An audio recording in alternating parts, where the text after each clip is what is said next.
Kalau kalian Gen Z yang sedang membuka video ini, pasti pertanyaan ini pernah muncul di kepala kalian. Kenapa ya? Aku gampang banget lelah.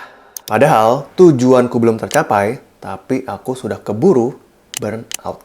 Apakah benar generasiku ini lemah? Apakah benar kami ini merupakan generasi strawberry?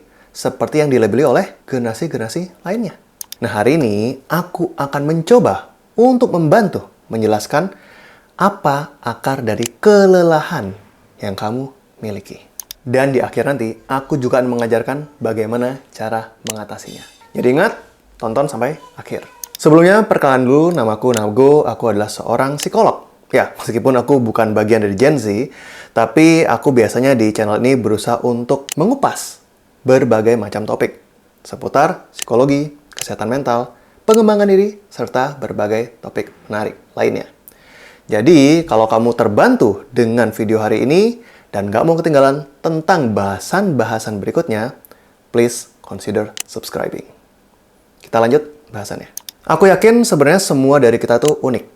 Meskipun misalkan kalian yang menonton ini semuanya adalah bagian dari Gen Z, tapi setiap dari kalian pasti punya keunikannya tersendiri. Tidak semua Gen Z sukanya kerja di startup misalkan. Tidak semua Gen Z sukanya mengekspresikan diri di sosial media. Dan seterusnya. Setiap individu memiliki kelebihan dan kekurangannya masing-masing. Dan aku yakin kalian semua pun demikian. Tapi yang perlu kita pahami adalah ketika kita sudah masuk dalam suatu kelompok tertentu, artinya ada satu situasi yang melandasi kesamaan kelompok ini yang mungkin membentuk karakteristik psikologis tertentu pada kelompok tersebut. Contohnya, anak-anak yang sekolah di Indonesia dengan anak-anak yang sekolah di Amerika pasti memiliki karakteristik yang berbeda. Begitu pula kalian, Gen Z, generasi Z, pasti memiliki perbedaan dengan generasi yang ada sebelumnya.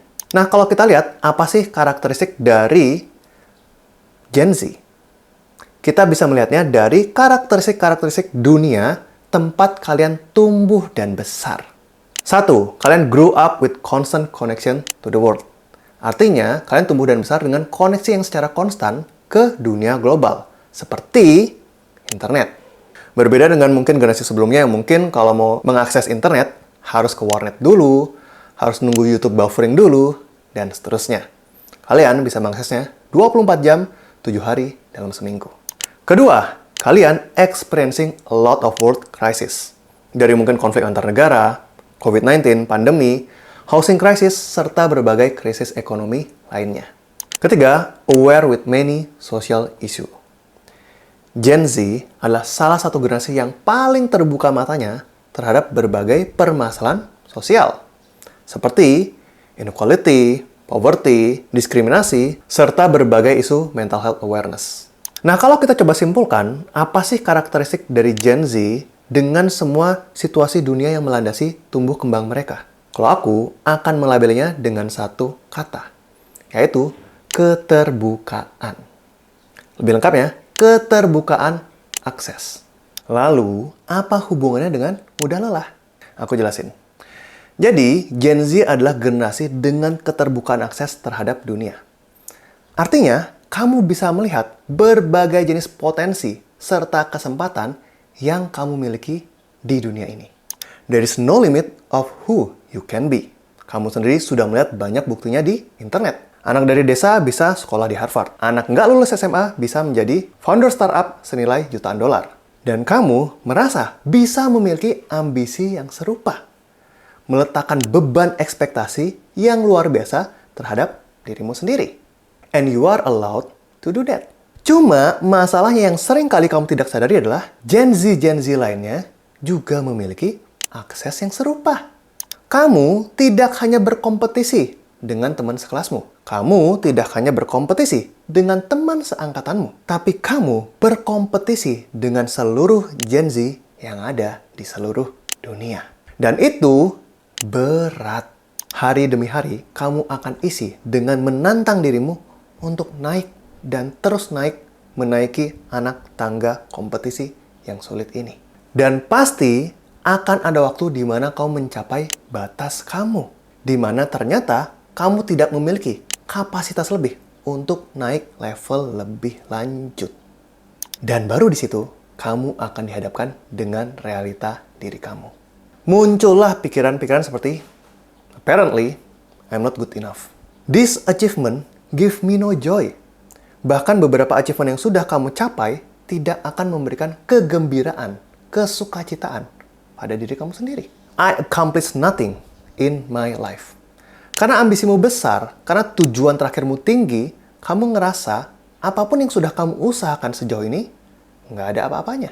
Dan terakhir, they are already there, while I'm stuck here.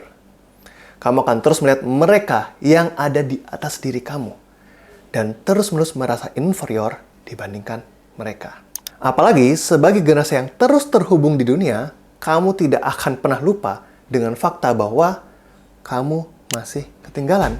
Dunia terus-menerus mengingatkan kamu bahwa ada kesuksesan orang lain, kesuksesan teman lain yang kamu bisa terus tonton di sosial media. Sehingga kamu akan terus-menerus memacu dirimu, belajar lebih banyak, bekerja lebih banyak, mendorong batas diri lebih banyak, sampai akhirnya kamu kewalahan. Disitulah muncul kondisi yang namanya burnout. Aku bacain dulu definisinya. Burnout is a state of physical, emotional, and mental exhaustion caused by excessive and prolonged chronic stress, typically related to work or daily routines. Ketika kamu terus-menerus mendapatkan ekspektasi yang besar dari dirimu sendiri, dan kamu mempush dirimu untuk bekerja lebih keras, dan itu bisa menjadi sumber stres baru yang ada pada diri kamu dalam jangka waktu yang lama. Gak heran, kamu akhirnya burnout. Dan ketika kamu sudah burnout, ini akan mengganggu berbagai aspek kehidupan dalam diri kamu. Mulai dari pekerjaan yang sebelumnya bagus, performanya akan mulai berantakan. Dari mungkin kehidupan sehari-hari yang dulu kamu masih bisa enjoy, mungkin main futsal, jalan-jalan ke alam, kamu tidak lagi merasakan joy di aktivitas-aktivitas tersebut. Gak jarang, burnout juga akhirnya tumpah ke relationship ataupun hubungan-hubungan yang kamu miliki. Kamu jadi mulai mudah marah ke pasangan, orang tua, teman yang sebelumnya kamu tidak memiliki masalah. Dan ini perlu untuk diatasi. Di video ini aku akan membagikan 3 prinsip yang kamu bisa gunakan untuk mencoba mengatasi gejala-gejala burnout yang ada pada diri kamu. Yang pertama, do the right rest. Kalau kita berbicara tentang capek, lelah, burnout, tentu solusi pertama yang muncul di kepala adalah rest, istirahat. Namun masalahnya adalah kalau kamu merupakan individu yang terbiasa untuk mendorong dirimu terus secara berlebihan, istirahat pun akan membuatmu merasa bersalah. Kamu ngerasa waktu tidur 1 jam sebenarnya bisa digunakan untuk hal lain yang lebih produktif. Sayangnya, kamu nggak nyadar kalau istirahat itu pun juga bagian dari produktivitas. Nggak usah jauh-jauh, motor atau mobil aja perlu diservis. Apalagi kamu yang merupakan manusia. Kamu beristirahat untuk mengisi kembali baterai dalam diri kamu agar bisa melakukan hal lain yang lebih produktif setelahnya. Oleh karena itu, coba deh mulai alokasikan waktu untuk istirahat. Tapi istirahatnya yang benar. Banyak dari kita sering lari dari permasalahan dan kelelahan yang kita miliki, namun larinya ke aktivitas-aktivitas yang tidak benar. Seperti contoh, doom scrolling, alkohol, ngerokok, dan seterusnya. Kenapa aku bilang ini istirahat yang salah, padahal mungkin aktivitas-aktivitas ini bisa benar-benar membantu menimbulkan joy pada diri kamu? Karena aktivitas-aktivitas ini menimbulkan masalah baru. Kamu menyelesaikan satu problem, yaitu kelelahan ataupun burnout pada diri kamu, dengan aktivitas lain yang malah menimbulkan masalah lain, seperti masalah kesehatan misalnya. Oleh karenanya, coba deh cari cara ataupun aktivitas istirahat yang lebih benar dan tidak menimbulkan masalah baru. Contoh, baca buku, atau misalnya jalan-jalan ke alam, atau mungkin self-care, skincare-an, massage, dan seterusnya. Dengan istirahat yang benar dan tidak menimbulkan masalah baru, kamu akan kembali refresh dan siap untuk menghadapi tantangan-tantangan selanjutnya. Poin nomor 2, set the right goal. Ini penting. Tadi kita ngomongin istirahat sebagai solusi tercepat yang kita bisa lakukan. Tapi kalau kita ngomongin burnout, pada Gen Z terutama, menurutku ini ada solusi yang paling mendasar. You have to set the right goal. Artinya gini, sering dari kita kebanyakan itu sibuk tanpa arah yang jelas. Kamu ngeliat orang lain sibuk belajar bahasa Inggris. Kamu lihat orang lain sibuk belajar bahasa Mandarin. Kamu lihat orang lain sibuk mencari income 100 juta pertamanya. Kamu lihat orang lain mulai sibuk aktivitas berbagi di sosial, cari beasiswa ke luar negeri, dan seterusnya. Kesibukan-kesibukan itu mungkin merupakan suatu hal yang positif. Tapi pertanyaannya, apakah itu align dengan goals kamu? Karena kalau nggak, semuanya hanya akan terasa sebagai masalah dan kelelahan. Dan ketika kamu sudah berhasil melewatinya pun, kamu nggak ngerasa bahwa kamu sedang berproses. Oleh karena itu, kamu butuh sebuah goals. Goals ini tidak akan membuat perjalananmu lebih mudah. Tapi, goals ini akan membuat perjalananmu lebih bermakna. Karena setiap rasa lelah dan rasa sakit yang kamu berhasil lalui, kamu tahu, itu akan mendekatkanmu dengan goals yang kamu miliki. Lalu, apa syarat sebuah goal atau sebuah tujuan supaya kita bisa kategorikan sebagai goals yang benar? Jawabannya sederhana. Sebuah goals atau tujuan harus bersifat personal. Artinya, itu ada suatu hal yang kamu sendiri mau dan kamu sendiri komit untuk kejar. Naval Ravikant pernah mengatakan bahwa escape competition throughout authenticity. Kita bisa keluar dari kompetisi tanpa henti ketika kita bisa menemukan autentisitas pada diri kita. Ketika kamu punya goals yang kamu miliki sendiri, kamu tidak akan mudah membandingkan dirimu dengan orang lain. Kenapa? Karena kamu berpatokan dengan goals kamu sendiri, tujuan kamu sendiri, perjalanan kamu sendiri, serta standar penilaian dari kamu sendiri. Kamu tidak lagi menggunakan penggaris orang lain untuk mengukur kesuksesan kamu, sehingga kamu bisa berjalan menapaki proses pengembangan diri ini dengan pace dan kecepatan dari kamu sendiri.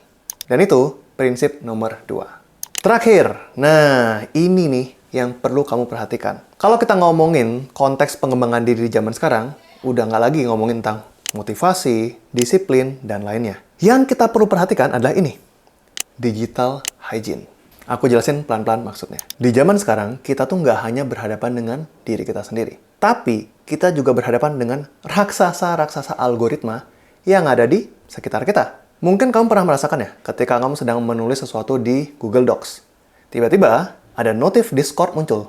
Ting! Atau mungkin, ketika kamu sedang deep work, mengerjakan suatu hal, membaca sesuatu, tiba-tiba, notif WA muncul. Kadang itu suatu hal yang penting lain, kadang itu merupakan suatu hal yang tidak penting. Tapi yang jelas, ketika fokusmu sudah buyar oleh distraksi-distraksi tersebut, akan butuh waktu untuk kembali mengumpulkannya. Dan itu akan menguras energimu jauh lebih banyak daripada ketika tidak terdistraksi sama sekali. Jadi, digital hygiene berarti bagaimana kita melindungi diri kita, melindungi kebersihan mental kita dengan gangguan-gangguan informasi-informasi sampah yang ada di luar sana. Kalau diibaratkan, itu seperti membandingkan antara whole food atau real food dengan junk food. Makanan di kiri akan membuatmu physically fit, sementara makanan di kanan akan membuatmu physically fat. Begitu pula dengan informasi. Meskipun sama-sama informasi yang bersifat edukatif, namun ketika kamu mendapatkannya dari sebuah buku misalkan, itu akan membuatmu mentally fit. Kenapa? Karena kamu akan diajak untuk berkonsentrasi dalam jangka waktu yang lama, mungkin 15 atau mungkin 30 menit, sebelum kamu mendapatkan sebuah insight yang bermanfaat buat diri kamu. Sehingga insight-nya akan lebih mendalam. Berbeda dengan konten-konten yang di kanan, yang mungkin membuatmu menjadi mentally fat. Kamu diisi dengan begitu banyak informasi, tanda kutip, sampah yang ada di kepalamu, sehingga membuat kerja otak kamu lebih sluggish. Dan ini terjadi bahkan ketika untuk informasi ataupun konten yang sifatnya edukatif sekalipun. Mungkin kamu juga pernah merasakan ya, ketika kamu melihat sebuah video yang bermanfaat buat kamu, tapi 1 menit atau bahkan 2 menit setelahnya, kamu sudah lupa apa isinya, dan itu sama sekali tidak merubah hidup kamu. Oleh karenanya, sebaiknya kita berusaha sebaik mungkin untuk menjaga kebersihan mental kita dengan hal-hal yang ada di kiri. Oke, mungkin cukup sekian 3 prinsip yang bisa aku share. Tentu, kalau kamu misalkan masih kesulitan dalam berusaha untuk menjaga kondisi kesehatan mental kamu dari burnout, kelelahan, ataupun isu-isu psikologis lainnya, kamu bisa coba untuk pergi ke profesional. Mereka adalah orang-orang yang sudah terlatih untuk membantu kamu mengurai pikiran, perasaan, serta berbagai kesulitan yang kamu miliki dalam hidup. Kalau kamu tertarik untuk melakukan konseling denganku, kamu bisa cari informasinya di link yang ada di deskripsi. Semoga video ini berhasil membantu apapun yang sedang kamu rasakan saat ini, dan sampai ketemu di video selanjutnya. Bye-bye.